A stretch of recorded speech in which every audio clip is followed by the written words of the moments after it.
Right Gandhi ఆసుపత్రికి BRS నేతలు వచ్చారు. ఎంఎంటీఎస్ ఘటన బాధితురాల్ని వారు పరామర్శించారు. ప్రస్తుతం దానికి సంబంధించిన బ్రేకింగ్ చూస్తున్నాం. గాంధీ ఆసుపత్రికి బీఆర్ఎస్ నేతలు వచ్చి ఆమెను పరామర్శించారు. ప్రస్తుతం బీఆర్ఎస్ నేత మాట్లాడుతున్నారు. లైవ్ లో చూద్దాం. సబితా ఇంద్రట్. టెక్నాలజీ పెరిగిన తర్వాత కూడా కమాండ్ కంట్రోల్ లాంటి అవన్నీ ఏర్పాటు చేసుకొని దాదాపు 11 లక్షల సీసీ కెమెరాలు ఏర్పాటు చేసుకున్న తర్వాత కూడా రాష్ట్రంలో ఎందుకు క్రైమ్ రేట్ పెరిగిపోతుంది, ఎందుకు మహిళల మీద అత్యాచారాలు పెరిగిపోతున్నాయి అనేది ఖచ్చితంగా అనాలిసిస్ చేసుకోవాల్సిన బాధ్యత ప్రభుత్వం మీద ఉంది. దాన్ని పర్యవేక్షించుకొని సరైన దిశానిర్దేశం చేసి ఇలాంటి సంఘటనలు జరగకుండా చేయాల్సిన బాధ్యత ఖచ్చితంగా రాష్ట్ర పోలీస్ మీద ఉంది. అదేవిధంగా రైల్వే పోలీస్ వాళ్ళకు కూడా ఊరికే నిఘా ఉంది, ఏదో స్టేషన్స్లలో ఉంది అని కాకుండా ఇలాంటి సంఘటనలు జరుగుతున్నప్పుడు మెరుగైన సౌకర్యాలు కల్పించడానికి, మెరుగైన అవకాశాలను సరిదిద్దుకోవడానికి ప్రయత్నం చేయాలని, ఆ అమ్మాయిని కూడా ప్రభుత్వం తరఫున ఆదుకోవాలని డిమాండ్ చేస్తా ఉన్నాం.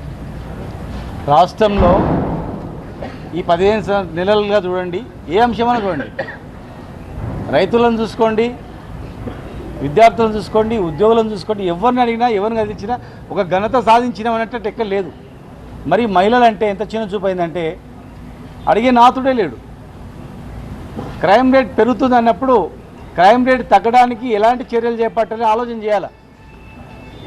మహిళల పట్ల ఎన్ని చట్టాలు తెచ్చినా కూడా ఇలాంటి సంఘటనలు రోజు జరుగుతున్నాయి.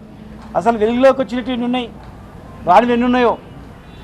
ఒక మహిళ బయటికి వెళ్ళాలంటే భద్రత కరువైపోయింది. ఈరోజు దేశంలో గతంలో 10 సంవత్సరాల కాలంలో రాష్ట్రం వచ్చిన తర్వాత తెలంగాణ పోలీస్ అన్న తెలంగాణలో మహిళల పట్ల ఎవరు అఘాయిత్యం చేస్తే తెలంగాణలో ఎట్లా చేసిండ్రు, తెలంగాణ ఎట్లా జరుగుతుంది, మన రాష్ట్రం కూడా అట్లా జరగాల.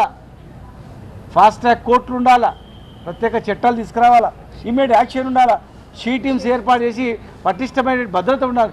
షీ టీమ్స్ ఏర్పాటు చేసిన ఇన్ని లక్షల కెమెరా కమాండ్ కంట్రోల్ ఎక్కడ లేదు. దేశంలో అతిపెద్ద కమాండ్ కంట్రోల్ ఉంది. ఇక్కడ లక్షల కొద్ది కెమెరాలు ఉన్నాయి.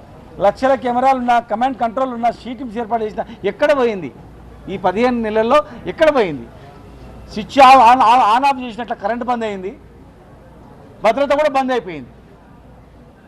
ఇలా రాష్ట్ర ప్రజలు కోరుకునేది మహిళలకు భద్రత, అందాల పోటీలు కాదు.